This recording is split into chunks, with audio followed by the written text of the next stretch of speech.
vão ser as comemorações dos 50 anos do 25 de Abril de 1974. Há exposições para ver pelo país e neste ensaio geral contamos-lhe tudo. Ouvimos também a nova música de Ana Bacalhau, vamos ao teatro ver a peça As Criadas, de Jean Genet, no Chapiteau.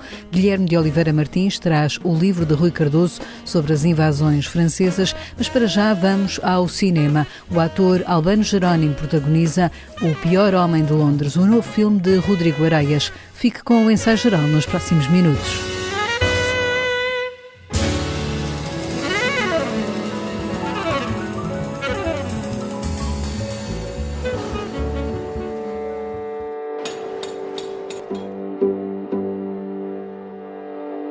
What a bunch of vampires. You don't say. Miami as a sole agent. Este é um filme que parte de uma história verdadeira. O Pior Homem de Londres chegou ontem às salas de cinema. A nova longa-metragem do realizador Rodrigo Araias conta a vida de Charles Augustus Howell. Ele foi um luso-britânico que viveu no século XIX e que era negociador de arte, mas com uma vida intrigante. É filho de pai inglês e de mãe portuguesa, mas até aos 17 anos viveu em Portugal. Nasceu e cresceu cá. E depois emigra para Londres, onde acaba por se tornar secretário de John Ruskin, à época o grande crítico de arte na Europa. E depois Charles Augustus Howell acaba por ser considerado pela sociedade inglesa daquele período vitoriano, principalmente dentro do círculo dos pré-rafaelitas, como um homem de extremo bom gosto, e era alguém que vivia de dar conselhos e na decoração das casas das pessoas, não é? Até William Morris e o Arts and Crafts chegar a revolucionar esse conceito, era Charles Augustus Howell que era reconhecido por isso mesmo. Mas, no entanto, ele acaba por estar ligado como agente de artistas, principalmente Dante Gabriel Rossetti, e depois, posteriormente, James Whistler. Isso também tudo faz parte do filme, da parte da história do filme, mas há uma série de tramas, até policial e de intriga internacional, ao qual ele acabou por estar ligado. O filme de época passado na Inglaterra vitoriana coloca o espectador perante uma personagem com várias facetas. Um mestre da chantagem que é ao mesmo tempo alguém empenhado na divulgação de artistas naquela altura dos pré-rafaelitas. Foi o escritor Arthur Conan Doyle, o autor de Sherlock Holmes, quem o designou como o pior homem de Londres. Aquilo que me interessou foi aprofundar a pesquisa sobre este personagem, tentar aproximar-me das motivações deste personagem, porque acho que o clichê que ficou para a história de que ele era uma pessoa, era um vilão, no fundo, é exatamente isso, não é? É um clichê que acaba por ficar cristalizado na história, porque a história dos pré-rafaelitas acaba por ser contada de uma perspectiva apenas, e é William Michael Rossetti, o irmão mais novo de Dante Gabriel Rossetti, que acaba por se autoproclamar o biógrafo dos pré-rafaelitas. Por isso a história é contada por quem sobrevive a todos os outros. E, de certa forma, há um livro que para nós, para mim, para o Eduardo Brito, o argumentista do filme, foi muito importante na nossa pesquisa, e que é um livro da filha do William Michael Rossetti. É um livro em que ela tenta fazer jus a uma memória que tinha de Charles Augustus Howell como um amigo muito próximo de família e alguém que lhe tinha sido muito querido na sua infância. Avez-vous conscience que vous avez financé la tentative d'assassinat sur l'empereur? Filho de mãe portuguesa e pai inglês, Charles Augustus Howell conviveu com artistas como Dante Gabriel Rossetti, de quem foi agente, ou com o famoso crítico de arte John Ruskin, de quem foi secretário. A desempenhar o papel está o português Albano Jerónimo. O filme conta também com atores como Edward Ashley, Vitória Guerra, Scott Coffey, Christian Vadim ou Carmen Chaplin. A rodagem foi toda em Portugal, revela Rodrigo Araias. A sorte é que o cinema é sempre a fingir, por isso não há grande problema, fosse em que sítio fosse. Eu sabia que não queria filmar em Londres, isso sabia. Já tive várias experiências de produção em Londres e não o queria fazer, porque só ia complicar o processo de produção do filme. Por isso, encontrar casas vitorianas, palácios, igrejas inglesas ou cemitérios, filmar grande parte deste filme na cidade do Porto, para mim é altamente confortável, e isso para mim é que era importante. e para o filme, porque ajuda à produção do filme, não é? Nesse sentido. O Pior Homem de Londres é um filme que tem um ambiente de imagem inspirado na pintura da época. A questão aqui era mesmo como partir da pintura pré-rafaelita para fazer um filme, sem que isso depois se impusesse ao espectador, não é? Ou seja, a narrativa é aquilo que se impõe, a história deste personagem é aquilo que se impõe, mas no fundo para mim era muito importante visualmente garantir que essa construção pictórica estava lá, estava presente, até no que diz respeito a movimento de câmara, linguagem de realização, mas de certa forma também como servir o guarda-roupa e a cenografia do filme através da luz. Rodrigo Areias, o realizador de O Pior Homem de Londres, um filme com produção da Leopardo Filmes que já está nas salas de cinema. As comemorações dos 50 anos do 25 de Abril vão reconstituir a viagem dos militares desde Santarém até Lisboa, mas a homenagem ao movimento das Forças Armadas não fica por aí. A partir de abril e até julho, a GAR Marítima de Alcântara, em Lisboa, vai acolher uma exposição sobre o MFA na Revolução, como explica a comissária executiva das celebrações, Maria Inácia Rezola. Em abril, com a cooperação da Associação 25 de Abril, será inaugurada na GAR Marítima de Alcântara, em Lisboa, uma exposição alusiva à conspiração do movimento dos capitães, ao 25 de Abril e aos primeiros dias do processo de democratização. É uma exposição que vai ser dinamizada com conferências, palestras, mas também com visitas guiadas, dirigidas não só aos jovens e às escolas, mas a todo o público. Tal como as restantes iniciativas que vou referir, haverá também um dossiê digital disponível online com materiais alusivos ao tema. Se vive fora de Lisboa, saiba que o programa das comemorações conta também com uma exposição que vai percorrer todo o país. De abril a abril, 50 anos, 50 indicadores de mudança, é uma mostra sobre a evolução do país desde 1974, através de indicadores sociais, culturais e económicos. A segunda exposição tem um cariz um pouco diferente porque é pensada desde o início para a itinerância.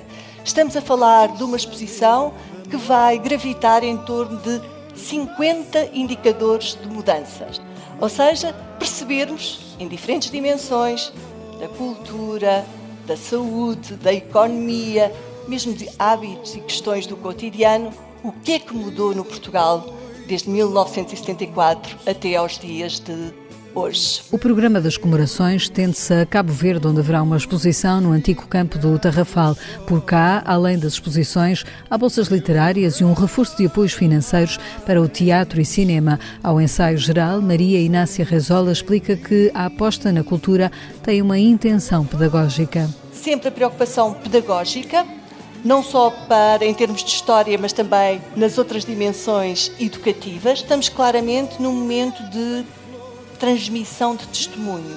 Será provavelmente a última grande data redonda em que, felizmente, ainda temos muitos dos que, nas Forças Armadas, nos partidos políticos, na sociedade civil, nas associações mais diversificadas, protagonizaram essas transformações, não só em 74 e 75, como nas décadas seguintes. E daí que esta dimensão expositiva, educativa e pedagógica seja tão importante, tal como é outra dimensão subjacente a muitos projetos, que é a recolha e a preservação de testemunhos. A comissária executiva dos 50 anos do 25 de Abril, em declarações ao jornalista Alexandre Abrantes Neves.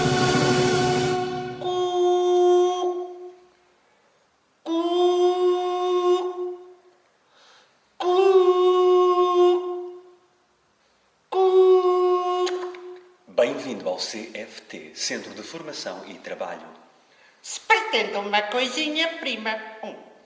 Se pretende outra coisinha, prima, 2. É um texto clássico. As Criadas, de Jean Genet, sobe ao palco na próxima semana, mas por ser levada à cena pela Companhia do Chapiteau, promete ser um espetáculo que desconstrói esse mesmo clássico. A partir de 15 de fevereiro e até 3 de março, o espetáculo mergulha no texto, mas olhando à lupa uma das suas cenas, explica ao ensaio geral a atriz Susana Nunes. O que fazemos é pegar numa cena da peça ou num fragmento da peça e transformá-la noutra coisa. Para quem conhece, o ponto de partida da obra é descobrirmos aqui estas duas criadas que estão entregues a um ritual, a uma cerimónia mas que em termos muito simples são duas criadas que, na ausência da patroa, em casa se entregam a esta fantasia em que uma finge ser a patroa e a outra a criada, simula uma preparação, uma toilette e subitamente ensaiam esta ação de revolta da criada que culmina no assassinato da senhora,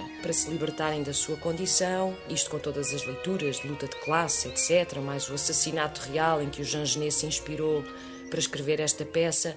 Mas afora tudo isso, nós concentramos-nos basicamente neste ensaio a que elas se entregam repetidamente e nesta senhora que não chega. Além de Susana Nunes, As Criadas conta também com os atores Paulo Quedas e Tiago Viegas, numa peça onde o humor, que é a imagem de marca da Companhia do Chapiteau, está também presente. A dimensão do humor entra porque a repetição convida a isso. Esta entrega dilacerada a dada altura a algo que já não faz sentido e que se repete vez após vez, quer dizer, nós começamos a ver a falta de sentido daquilo a que se entregam estas criaturas, a existência destas criaturas. Isso é risível e o humor está aí. O humor desconcertante nesta espécie de tragédia existencial que é o enredo de As Criadas, que sobe ao palco do Chapiteau em Lisboa a partir da próxima quinta-feira.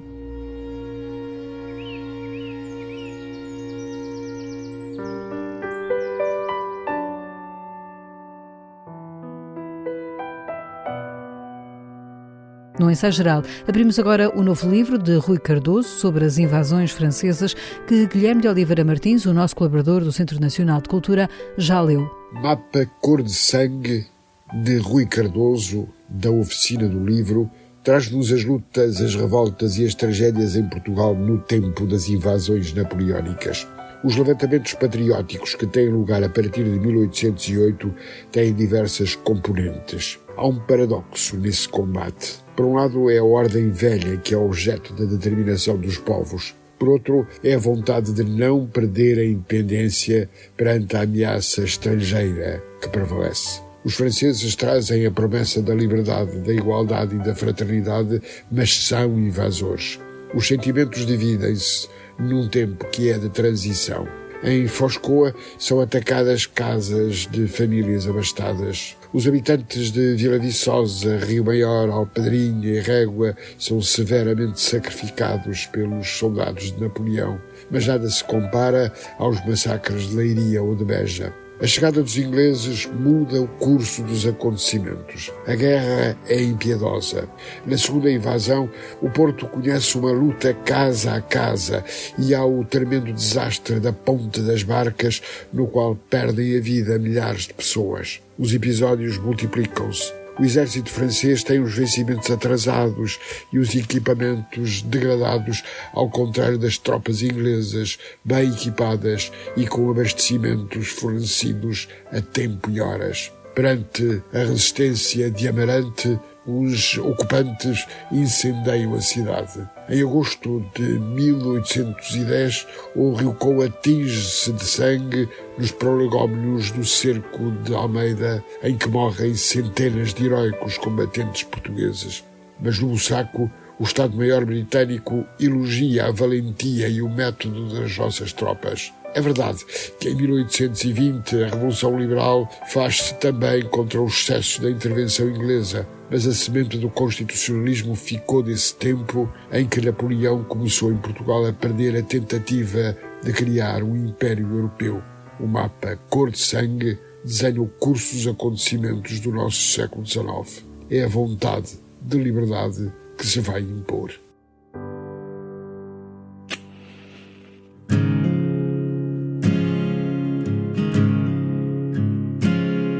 Pouco a pouco vamos ficando a conhecer o novo disco de Ana Bacalhau. Fósforo é o terceiro single depois de Orelhas Mocas e Não Vás Embora, Rapaz. Ana Bacalhau prepara assim o seu terceiro disco a solo, que sairá ainda este ano. É com a voz de Ana Bacalhau que encerramos o Ensaio Geral, que teve sonorização de José Luís Moreira. Voltamos de hoje a 8 dias com novas sugestões culturais. Boa noite e bom fim de semana.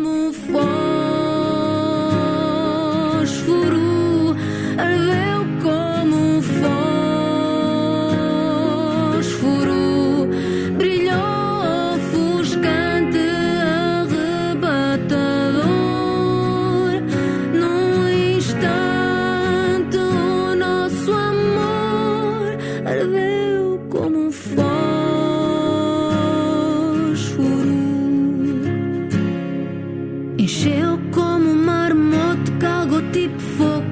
Pinhal Cerrado.